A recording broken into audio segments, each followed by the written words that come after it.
Hello again, and welcome to this introductory video for Module 2 in our Strategic Planning for Comprehensive Community Colleges. Again, I'm John Marr. I'm glad to have you still with us.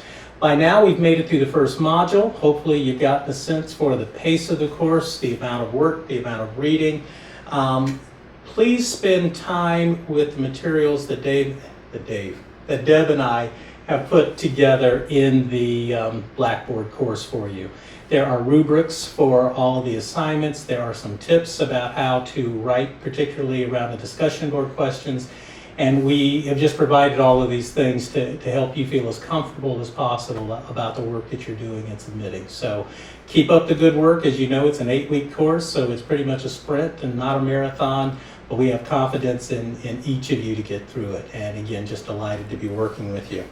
With respect to Module 2, let me read again the central concepts that are undergirding what we're trying to bring across in Module 2, and then I'll explain a couple other things here. So for Module 2, this week we are considering the impact of the national discourse on student success and completion on planning and institutional effectiveness.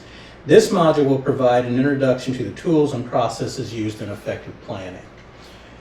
As Deb and I were revising the course and making plans for this year, we keep thinking we're going to get to a point where we can put it on autopilot and it'll just work, but it's not working that way. The discourse keeps changing, the accountability keeps changing, and so basically here's the critical piece in the whole thing. We've talked about this national discourse on student success and completion. Everybody wants to know what we are doing to make sure our students stay in school, get a good education, earn degrees, and achieve the promise of the community college. What it boils down to, folks, is that that's what we're planning for. Sometimes we go through strategic planning exercises and we may be thinking about enrollment, we may be thinking about revenues, we may be thinking about serving the community, we may be thinking about a number of things. But the current discourse on student success and completion means that we're really effectively only planning for one thing, and that's to maintain solid relevant programs that connect students with good family-sustaining wages or seamless opportunities to transfer to senior colleges and universities. That's what's going to constitute success and completion. And those types of functions, doing that work better, is what's really going to constitute the focus of our planning. And so with that as a backdrop, in this module, we begin kind of a more in-depth consideration of the tools and processes used in strategic planning. I'm going to imagine by now that each of you has had some opportunity to be engaged in some amount of planning for some type of initiative or department or unit somewhere in your professional careers.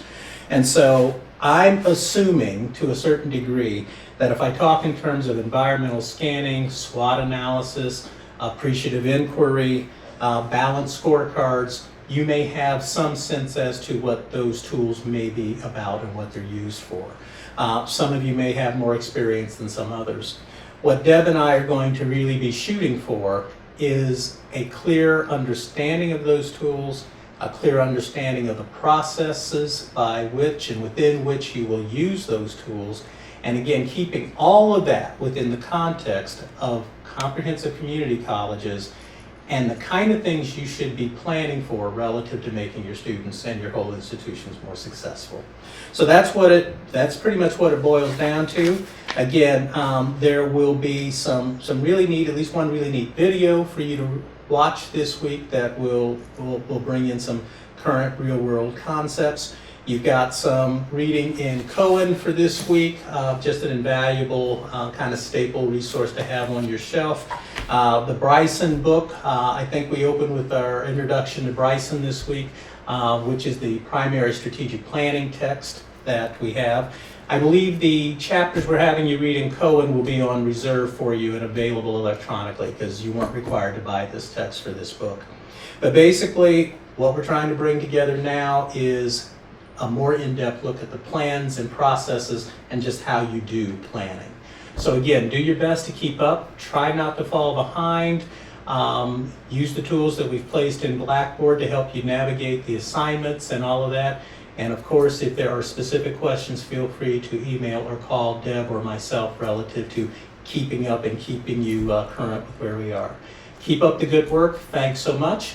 We'll be in touch in Module 3.